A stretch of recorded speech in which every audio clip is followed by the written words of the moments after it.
Senhor Presidente do Bundestag, Senhora Chanceler Federal, Senhor Presidente do Bundesrat, Senhoras e Senhores Deputados. Constitui para mim uma honra e uma alegria falar diante desta Câmara Alta, diante do Parlamento da minha pátria alemã, que se reúne aqui em representação do povo, eleita democraticamente para trabalhar pelo bem da República Federal da Alemanha.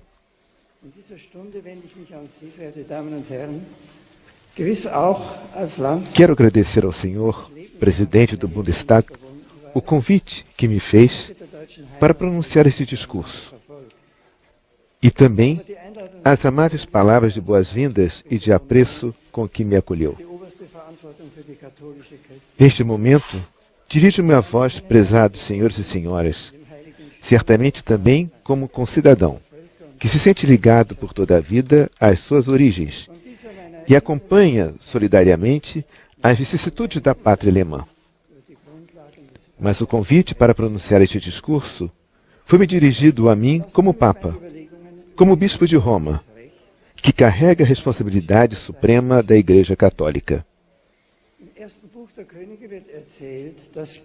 Deste modo, vós reconheceis o papel que compete à Santa Sé como parceira no seio da comunidade dos povos e dos Estados.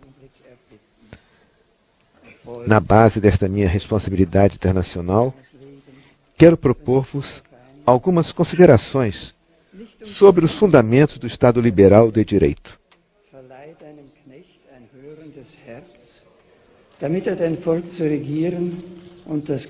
Seja-me permitido começar as minhas reflexões sobre os fundamentos do direito com uma pequena narrativa tirada da Sagrada Escritura.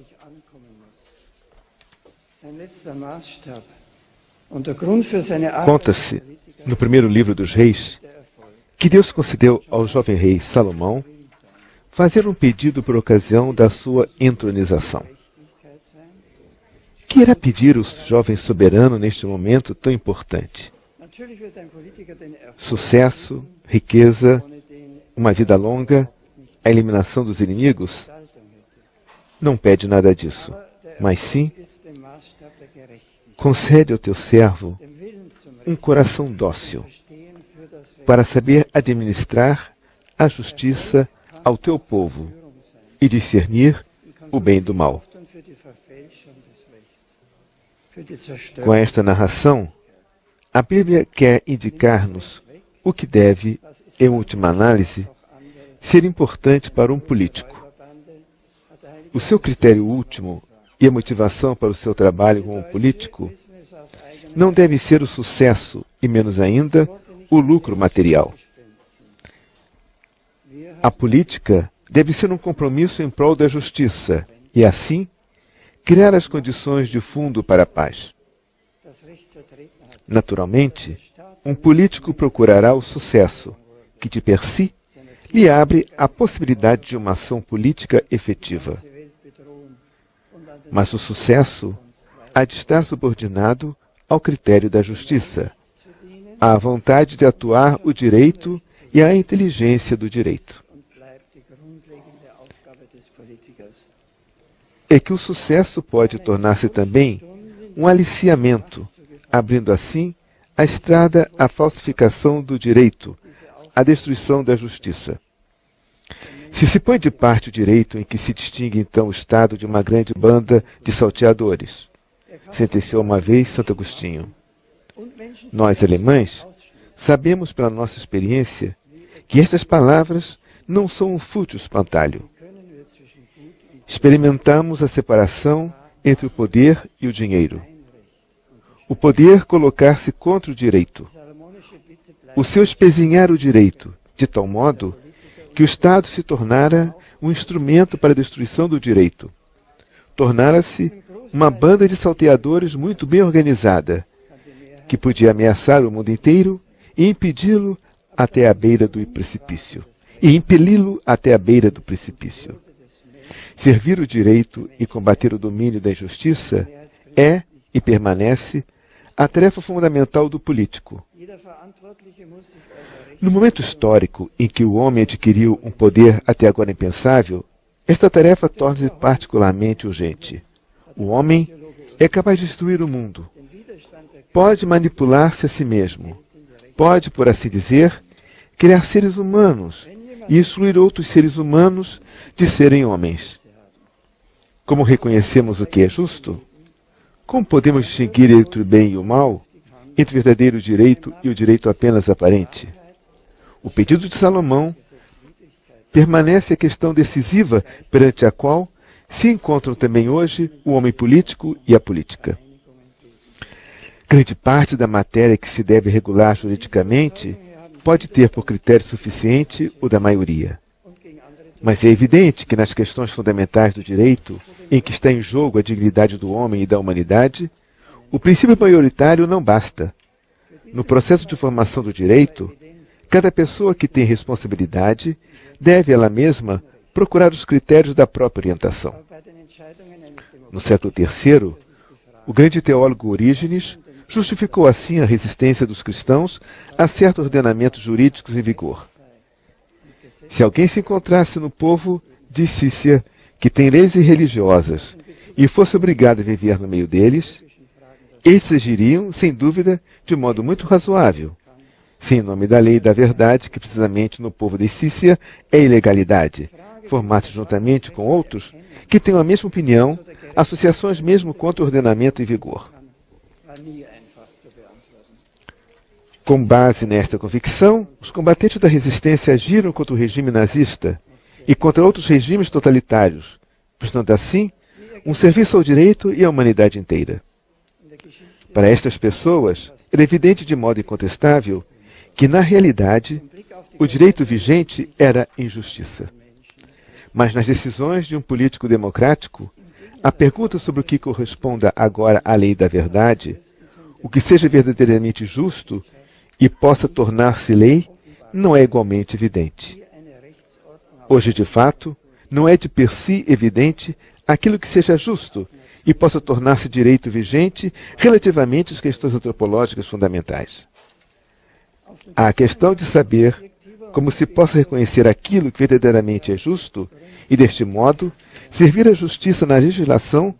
Nunca foi fácil encontrar resposta e hoje, na abundância dos nossos conhecimentos e das nossas capacidades, uma tal questão tornou-se ainda muito mais difícil. Como se reconhece o que é justo? Na história, os ordenamentos jurídicos foram quase sempre religiosamente motivados. Com base numa referência à divindade, decide-se aquilo que é justo entre os homens. Ao contrário de outras grandes religiões, o cristianismo nunca impôs ao Estado e à sociedade um direito revelado, um ordenamento jurídico derivado de uma revelação, mas apelou para a natureza e a razão como verdadeiras fontes do direito. Apelou para a harmonia entre a razão objetiva e subjetiva, mas uma harmonia que pressupõe ser as duas esferas fundadas na razão criadora de Deus.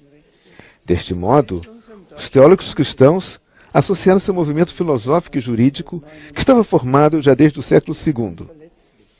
De fato, na primeira metade do século II pré-cristão, deu-se um encontro entre o direito natural social, desenvolvido pelos filósofos estoicos, e autorizados mestres do direito romano. Nesse contato, nasceu a cultura jurídica ocidental, que foi, e é ainda agora, de importância decisiva para a cultura jurídica da humanidade. Desta lição pré-cristã entre direito e filosofia, parte o caminho que leva, através da Idade Média cristã, ao desenvolvimento jurídico do iluminismo e até a Declaração dos Direitos Humanos, e depois a nossa lei fundamental alemã, pela qual o nosso povo reconheceu, em 1949, os direitos invioláveis e inalienáveis do homem como fundamento de toda a comunidade humana, da paz e da justiça no mundo.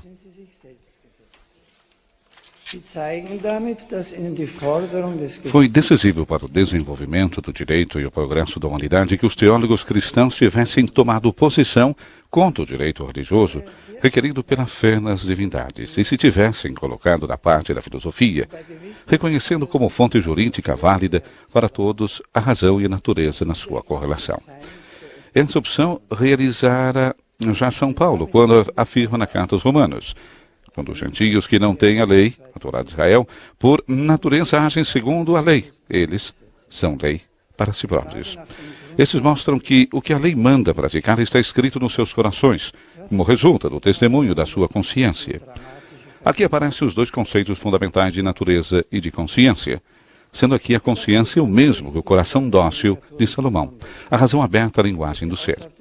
Deste modo, se até a época do Iluminismo, a Declaração dos Direitos Humanos depois da Segunda Guerra Mundial e até a formação da nossa lei fundamental, a questão acerca dos fundamentos da legislação parecia esclarecida, no último meio século verificou-se uma dramática mudança da situação.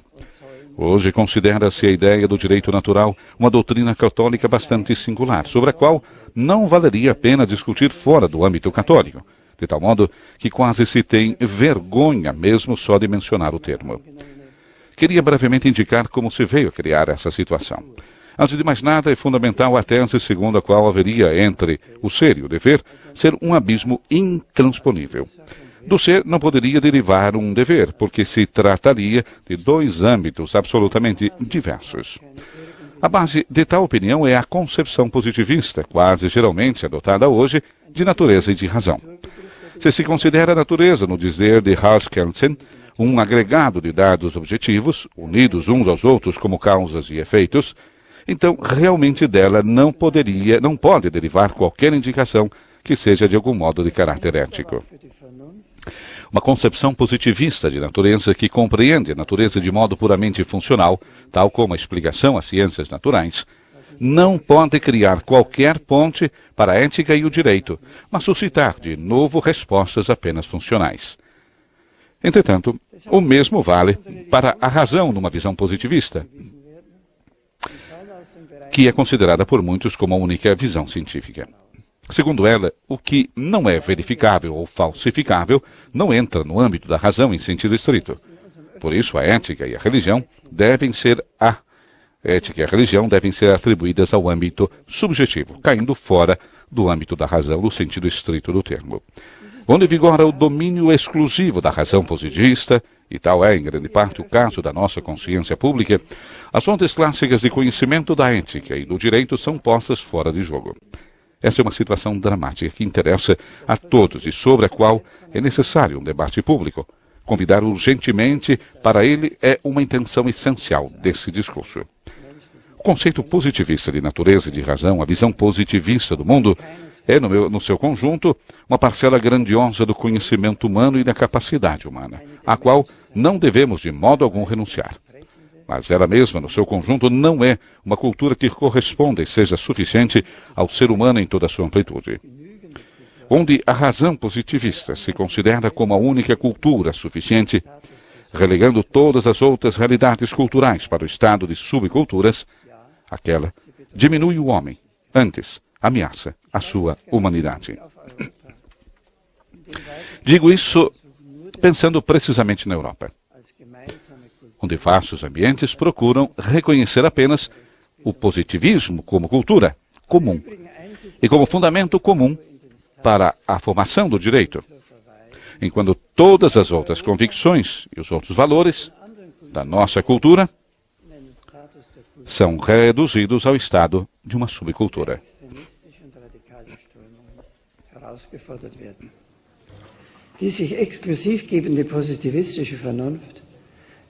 Assim coloca-se a Europa face a outras culturas do mundo, numa condição de falta de cultura, e suscitam-se ao mesmo tempo correntes extremistas e radicais. A razão positivista, que se apresenta de modo exclusivista e não é capaz de perceber algo para além do que é funcional, assemelha-se aos edifícios de cimento armados sem janelas, nos quais nos damos o clima e a luz para nós mesmos, e já não queremos receber esses dois elementos do amplo mundo de Deus. E, no entanto, não podemos iludir-nos, pois em tal mundo autoconstruído, bebemos em segredo, igualmente, dos recursos de Deus, que transformamos em produtos nossos. É preciso tornar a abrir as janelas. Devemos olhar de novo a vastidão do mundo, o céu e a terra, e aprender a usar tudo isso de modo justo. Mas como fazê-lo? Como encontramos a entrada justa na solidão na justa vastidão do conjunto? Como pode a razão reencontrar a sua grandeza sem escorregar no irracional?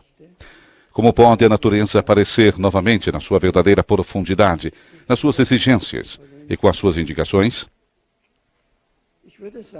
Chamo à memória um processo da história política recente, esperando não ser mal entendido nem suscitar demasiadas polêmicas unilaterais. Diria que o aparecimento do movimento ecológico na política alemã, a partir dos anos 70, apesar de não ter talvez aberto janelas, todavia foi, e continua a ser, um grito que anela por ar fresco. Um grito que não se pode ignorar, nem acomodar, nem acantonar, porque se vislumbra nele uma irracionalidade. Pessoas jovens deram-se conta de que, das nossas relações com a natureza, há algo que não está bem. Que a matéria não é apenas um material para nossa feitura, mas a própria terra traz em si a sua dignidade e devemos seguir as suas indicações. É claro que aqui não faço propaganda por um determinado partido político. Nada me seria mais alheio do que isso. Quando na nossa relação com a realidade há qualquer coisa que não funciona, então devemos todos refletir seriamente sobre o conjunto e todos somos reenviados à questão acerca dos fundamentos da nossa própria cultura. Seja-me permitido deter-me um momento mais nesse ponto. A importância da ecologia é algo indiscutível. Devemos ouvir a linguagem da natureza e responder-lhe coerentemente. Mas quero ainda enfrentar decididamente um ponto que hoje, como ontem, é largamente descurado. Existe também uma ecologia do homem. Todo homem possui uma natureza que deve respeitar e não pode manipular como lhe apetece.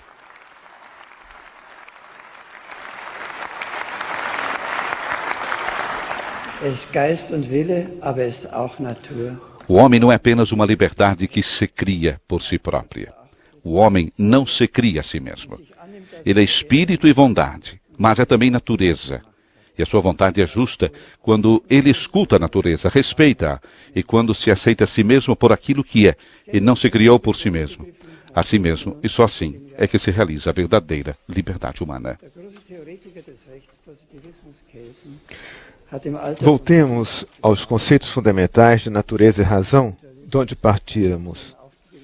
O grande teórico do positivismo jurídico, Kelsen, em 1965, com a idade de 84 anos, abandonou o dualismo entre ser e dever ser. Dissera que as normas só podem derivar da verdade. Consequentemente, a natureza só poderia conter em si mesma normas, se uma vontade tivesse colocado nela estas normas.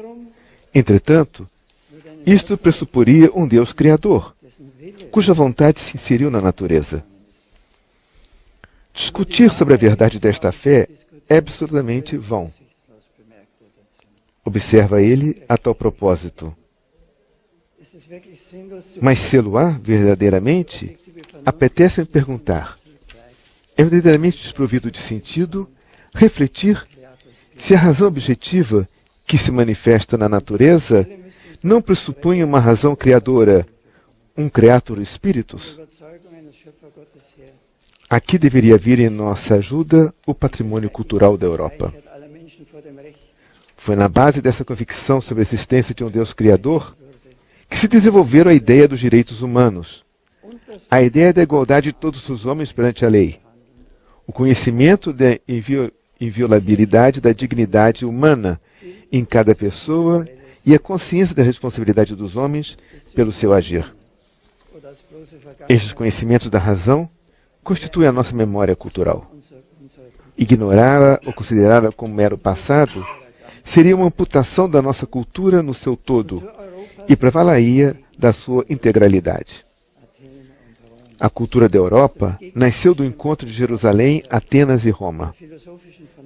Do encontro entre a fé no Deus de Israel, a razão filosófica dos gregos e o pensamento jurídico de Roma. Este tríplice encontro forma a identidade íntima da Europa. Na consciência da responsabilidade do homem diante de Deus e no reconhecimento da dignidade inviolável do homem, de cada homem, este encontro fixou critérios do direito, cuja defesa é nossa tarefa neste momento histórico.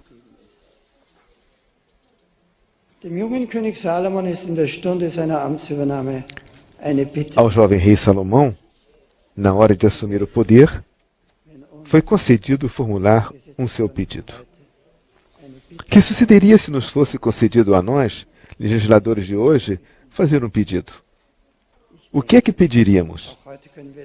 Penso que também hoje, em última análise, nada mais poderíamos desejar que um coração dócil.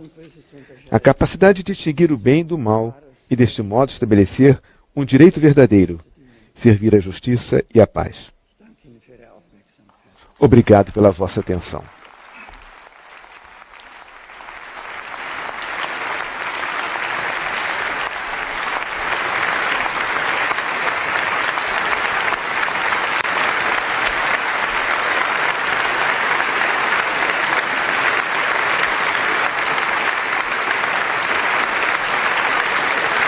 Interessante, Silvanei, dizer aos nossos ouvintes que ele é aplaudido com o parlamento de pé. E com um pedido final, né? Exato.